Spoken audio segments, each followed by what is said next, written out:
కీర్తనల గ్రంథంలో నుండి 113వ అధ్యాయం చదువుకుంటున్నాం. Page number 513.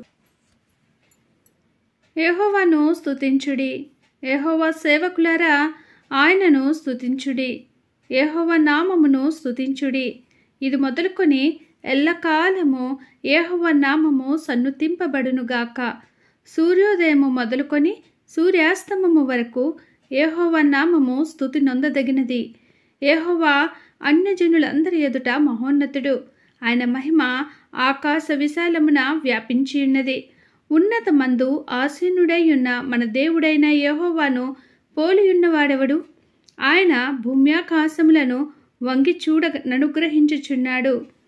ప్రధానులతో, తన ప్రజల ప్రధానులతో వారిని కూర్చుండబెట్టుటకై ఆయన నేల నుండి దరిద్రులను లేవనెత్తువాడు.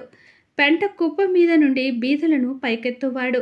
ఆయన సంతులేని దానిని ఇల్లాలుగాను, కుమారుల సంతోషము గల తల్లిగాను చేయును. యెహోవాను స్తుతించుడి.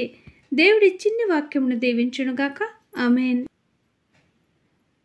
ఈ బైబిల్ రీడింగ్ అనేది మీకు చదవడం నచ్చినట్లయితే ప్లీజ్ లైక్ చేయండి, షేర్ చేయండి, సబ్స్క్రైబ్ చేయండి. దేవుడు మనందరికీ తోడైండునుగాక. ఆమేన్.